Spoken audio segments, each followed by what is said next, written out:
Hello, everyone. I'm Michelle Needens, one of the social workers with the Cognitive Care Network here at the Alzheimer's Disease Research Center.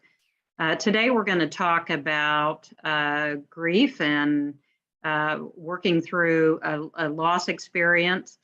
You may say to me, gosh, that's a grim subject. After all, what I'm trying to do is to move forward and to be positive. And here's what I want to say to you. What I want you to do is to move forward and be positive. But in order to do that, we also have to recognize some of the losses. We also have to recognize some of those grief issues. That is part of healthy living. It is part of taking care of our emotional well-being as well as our physical well-being. And there are some perhaps helpful ways to look at that grief experience.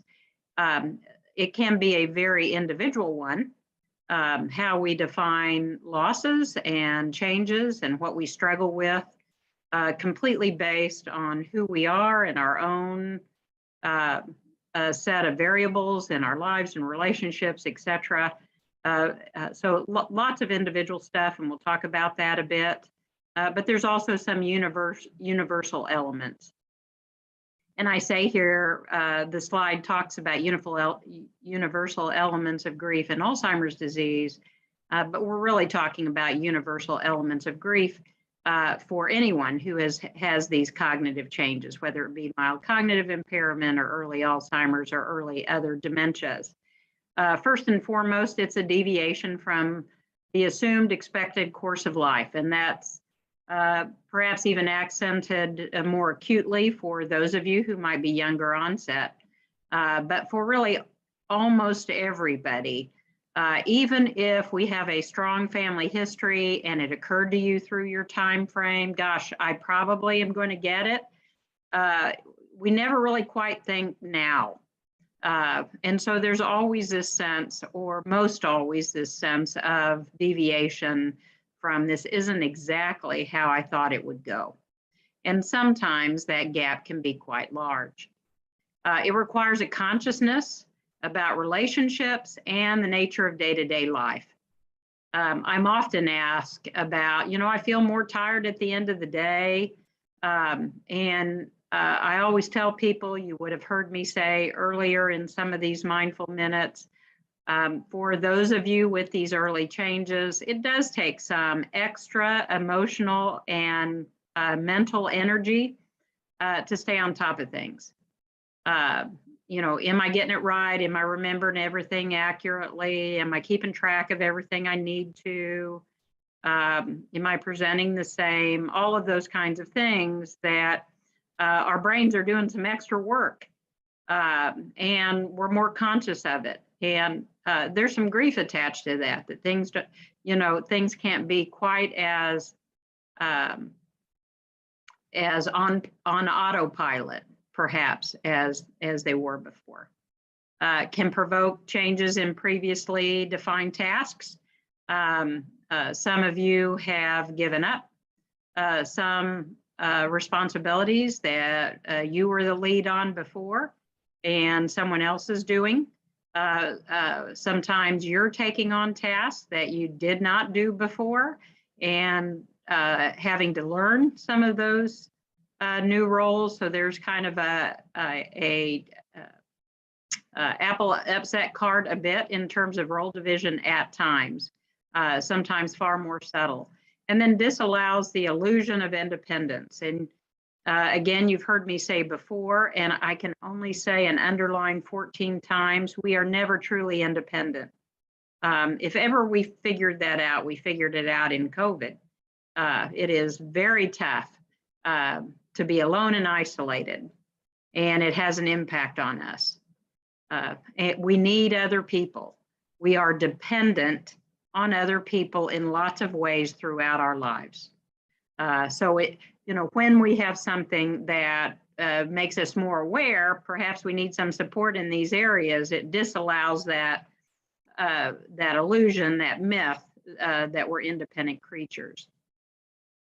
I've always put great value in the work of Eric Lindemann, who was a psychiatrist who worked in Boston during the Coconut Grove fire in the early part of the 20th century. A fire broke out. It was before the regulations about how many people could be in buildings, and lots of people didn't get out, and lots of people were injured. And Lindemann did studies both with the survivors of the Coconut Grove fire, as well as family members who had lost folks.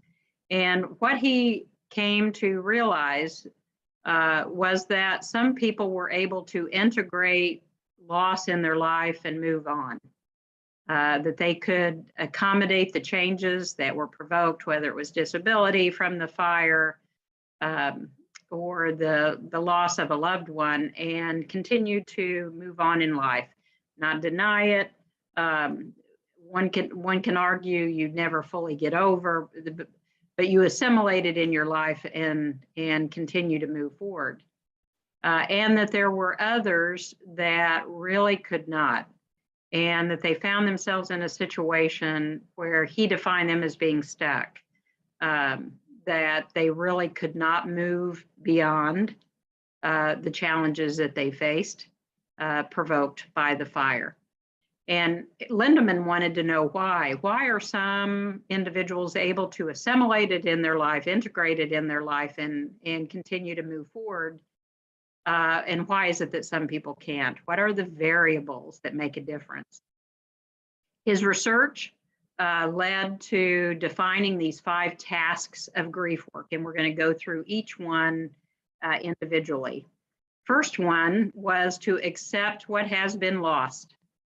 And that requires a couple of things. It requires us defining what's lost, and it's not just being diagnosed with a cognitive impairment.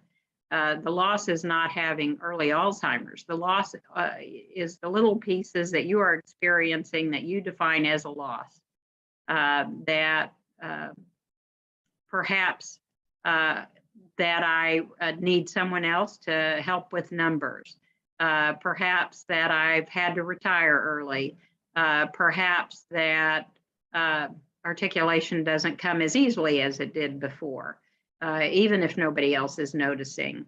Perhaps it's about changes in that expected course of life, but whatever it is to you.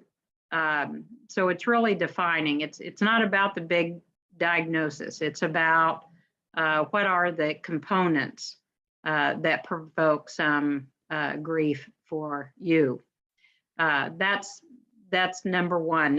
And number two, when we think of accepting what has been lost, sometimes that's a bit of a moving target. As we well know, there's good days and bad days, and it's adjusting to what those changes are and losses are, sometimes on a variable basis. And they can be very subtle. When people tend to think about grief or loss, they tend to think about death or divorce or something significant in that way. This is significant, but when we look at the part and parcel of it, it can be very, very subtle. As I said with articulation, it can be something you experience that nobody else even sees. They don't recognize any change. You recognize that change. So it can be very subtle. And we all understand that when certain diagnoses are on board, that there is a struggle with anticipatory losses. Sometimes the losses are not being experienced now, but our grief is about those in which we anticipate. So are we stuck there? Are we stuck with this acceptance piece? Here's how you check yourself. The way we communicate. So if we decide we're going to ignore the diagnosis, we're not going to make any accommodations. We're going to continue to attempt to communicate as we always have without adjusting in any way. That might mean we're stuck. Or if we retreat and isolate, that might mean we're stuck. Who we tell is an indicator in terms of are we in this process? Are we at the acceptance stage? Have we not worked through that piece. Integration of support and accommodations. Again, the changes you're experiencing likely are very, very subtle. I would guess for most of you, you would tell me you're doing fine and you need very little assistance. That is absolutely true. It's just about, do we need Command Central in terms of notes? Do we need that reminder to take medicine from our family? Are we allowing somebody to double check in terms of numbers and finance if numbers, are an issue? So even those subtle changes, when we, reject and resist any alteration, we might be stuck at this stage. Rejection of diagnosis. We might be in the stage of acceptance and or being stuck in this stage. It is normal. If you have MCI and some early dementia, it is absolutely normal for you to question it from time to time. It is absolutely normal and okay to want to get a second opinion. Nothing wrong with any of that. These early changes, again, so subtle. There are days you tell yourself, I don't even believe the diagnosis is accurate. I'm really doing fine. And there are other days where you say, yeah, something, I can see something's not right. That's all normal.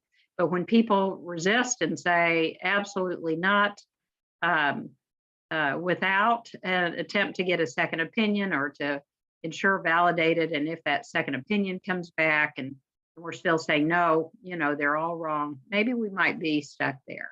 Maybe we might be stuck in this acceptance. Have others expressed suggestions of how to do things differently? As someone said, instead of working, 50 hours a week, is it possible to go part-time? Has that been asked? Is it possible that someone has said, hey, maybe I should be the one driving long distances? Have there been family members, friends who have made suggestions that you did not want to hear or reject? And if that is the case, if you're a person who isn't even willing to entertain some of the thoughts and suggestions of others, we might be at this stage. Task number 2 is experiencing and expressing the feelings around the loss. This is one of the 2 tasks that are the most commonplace for people to get stuck. Part of that is availability of others to listen. Life moves as life moves, and sometimes availability of others is tricky. What's the right time? What's the right place? All of that.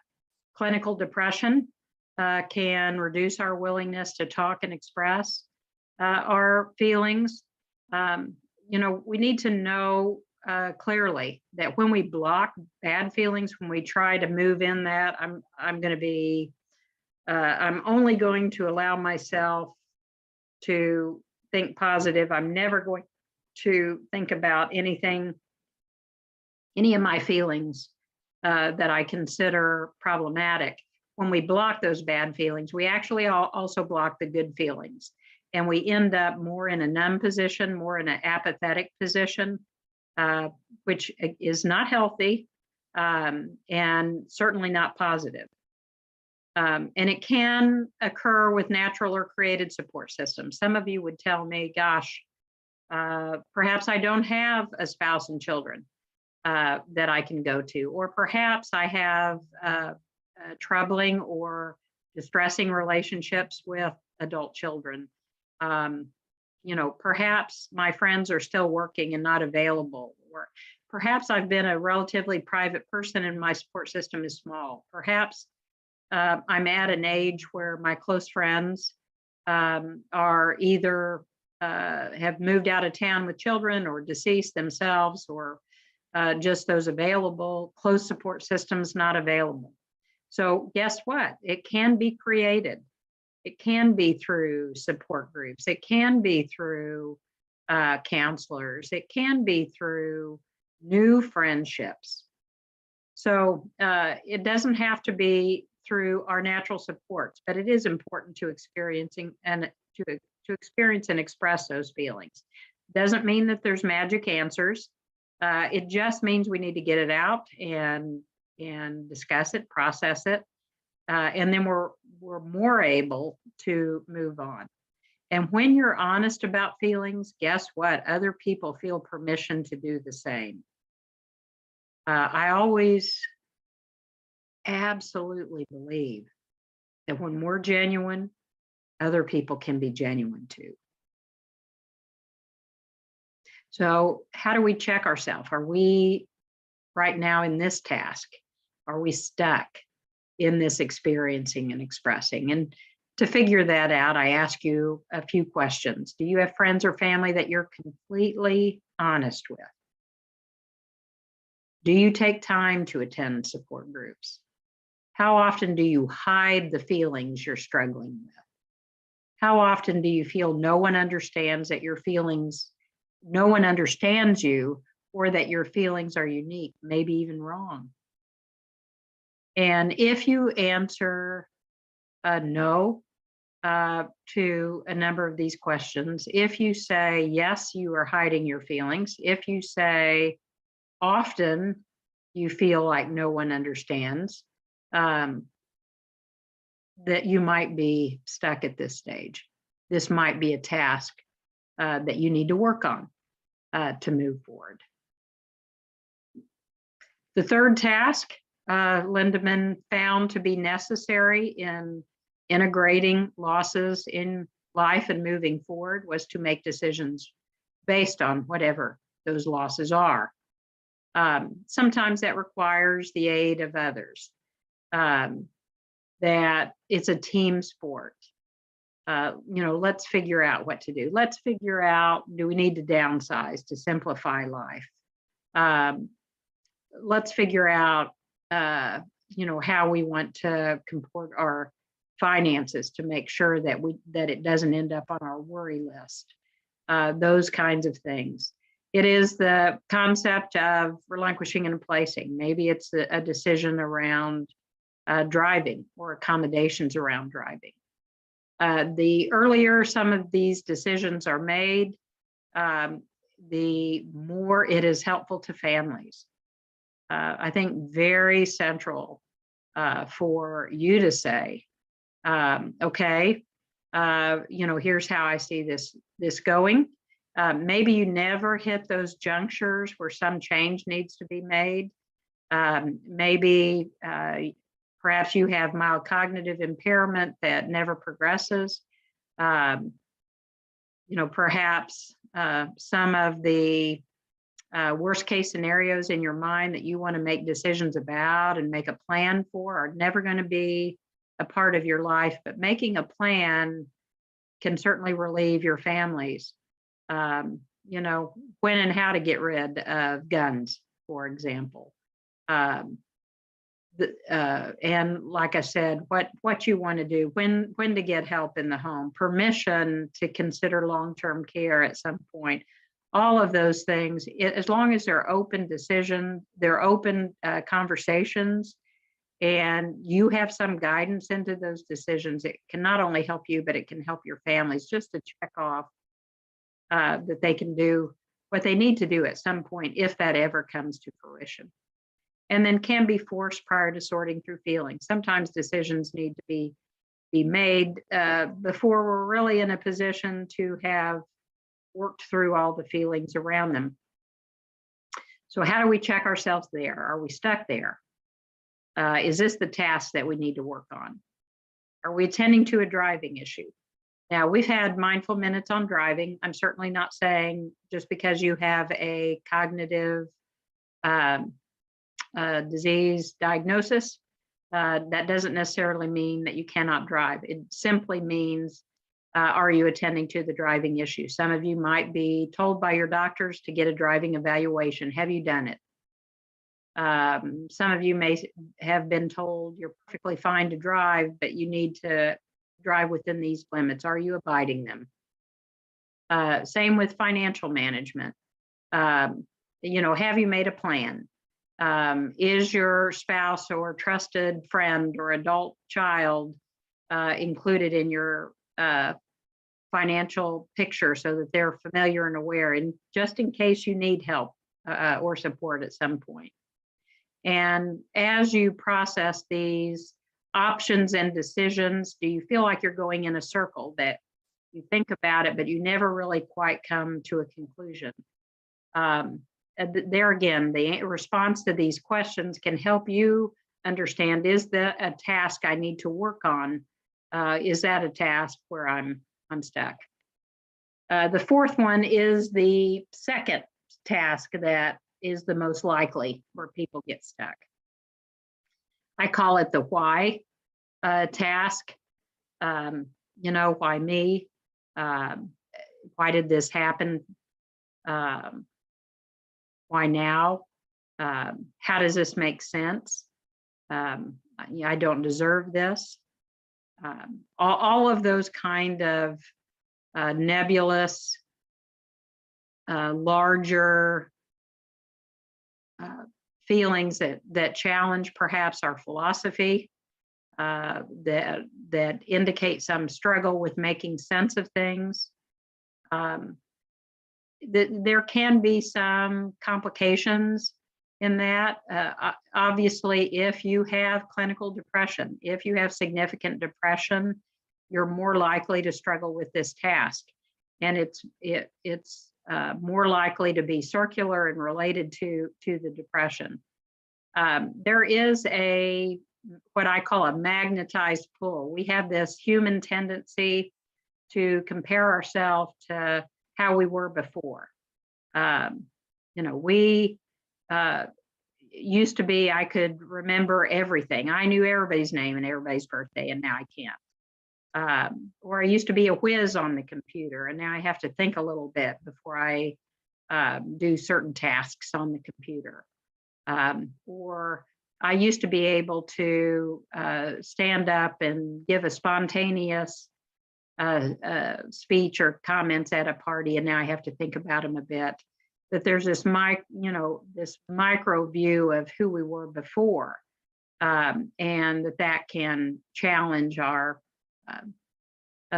sense now of that wider context. I have this philosophy about the relationship between concrete and abstract problems and resolutions. So the more concrete the problem, the more abstract the answer.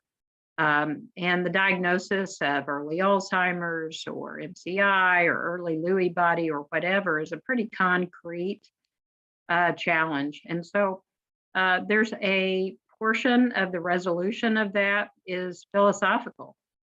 What is the true quality of life? What is really important to me? What is my real value, and how can I continue it? These are abstract kinds of questions, but those are where our answers lie, at least for this task. And then opportunity for growth and to see new things. It isn't just about what we lose, it's about acknowledging some of those losses and absolutely acknowledging the opportunity for growth as well. So am I stuck here? Is this the task that I need to work on? Here's some questions that might guide your understanding of that. Do I have the ability to answer the question why? It really doesn't matter what the answer is. Whatever your answer is, if you have some piece in it, it's the right one. Some people will tell me, everything happens for a reason, or some people will tell me, why not me? Some people will tell me, I expected it because there's family history or whatever. It really doesn't matter what the answer is, as long as that there's some a piece associated to that answer. Do I return to the anger, regret, guilt of past events? Does my mind stay locked on those things? Do I get frustrated by people who talk about the positives that they have experienced or seen through this disease process? So when people get angry and irritated and say there's nothing good and etc., oftentimes they're stuck on this task, and there's work to be done to move to a place of integration. And then lastly, connecting with others who have experienced similar losses. There's no one that understands better than somebody who's there or has been there. So, you know, having those people in our lives makes good sense. And sometimes that's through support groups. Sometimes that's people we know in our informal life and faith communities or workplaces, friends that may be going through some of the same experiences. There's challenges. You all are busy people. You've got busy lives, full lives, and lots of things going on. And sometimes time is a bit of a challenge. Sometimes it's securing some support. If you're helping someone else, some of you are responsible for, say, grandchildren or adult children with disability, and you've got to figure out those components, that your mind is really on taking care of other people and less on yourself, and that has to be figured out. Sometimes it's about being tired. Maybe you're still working and you're just tired. Maybe it's all you can do to take care of what you need to do right now. Geography, some of you may live in areas where there's not early stage support groups or, you know, MCI related support groups, so that can be a challenge. So there can be some barriers there, but there's always a way around. So it is the evolution to seeing positives in support groups. Sometimes people are hesitant to join in. Sometimes people have preconceived views about them, and can occur even in message boards. So there's Zoom support groups, people that live farther out or can't have day interrupted, and there's live early stage support groups. But certainly even on message boards, it can help us. So how do I check if I'm working on this task or stuck in this task? Do I avoid conversations with others going through the experience? Is my mind at a point where I say, I just don't want to hear anybody else? Have you gone to a support group once and then you say, oh, somebody else said something sad or expressed some difficulty and I just can't hear it? And do you have a belief that talking about it makes the experience worse? So if the answer is yes to any of these things, perhaps this is an area you are working on or need to work on so that you don't get stuck in this area. All in all, it's about moving forward. It's about moving forward in a way that supports wellness, emotionally, physically. Life keeps going, and we want to live it as well as we can. I love this quote. This is yet another psychiatrist. Viktor Frankl was a person that survived the Holocaust and wrote many books, including Man's Search for Meaning. And one of his most famous quotes was this one: "Suffering ceases to be suffering the minute it finds meaning." So let's keep moving forward. Let's acknowledge what we have to lose. Let's not be stuck there. Let's be genuine. Let's be real. Let's be whole. Take good care.